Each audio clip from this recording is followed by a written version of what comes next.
বিজেপির দর্প চূর্ণ হবে।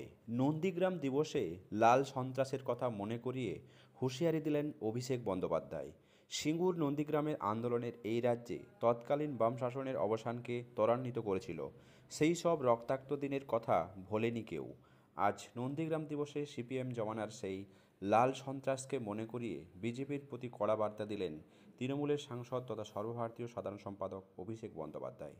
নন্দীগ্রামের শহীদদের প্রতি সম্মান জানিয়ে অভিষেকের বার্তা, বাংলার মানুষ সিপিএমকে শিক্ষা দিয়েছিল, আগামীতেও বিজেপির দর্পচূর্ণ এইভাবেই হবে। বিজেপির ঔদ্ধত্যের জবাব মানুষ দেবে ব্যালট বক্সে। আবারও বুঝিয়ে দেবে মানুষ বরাবরই লড়াই করে। 2007 সালে 10ই নভেম্বর নন্দীগ্রামের ঐতিহাসিক অপারেশন সূর্যোদয়ের দিন। প্রতি বছর শহীদ স্মরণে দিনটি পালন করে থাকে শাসক দল তৃণমূল।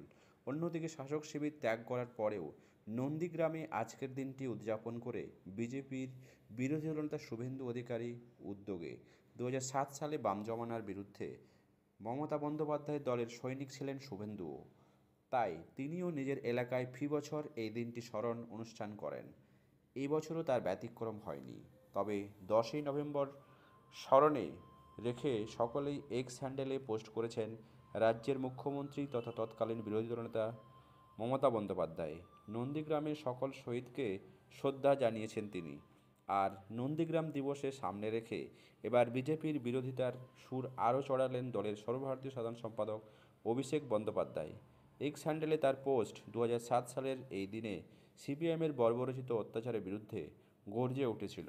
নিজেদের অধিকার কিভাবে ছেড়ে নিতে হয় তা বুঝিয়ে দিয়েছিলেন। বামেরা এই শিক্ষা কোনোদিনও ভুলতে পারবে না। বিজেপিও দর্পচূর্ণ হয় এভাবেই। এসআইয়ের আবহে অভিষেকের স্পষ্ট হুঁশিয়ারি, এই সব করে বাংলার মানুষের মাথা নত করা যাবে না। তোমাদের অধ্যত্ত জমিদার মানসিকতার জবাব মিলবে ব্যালট বক্সে।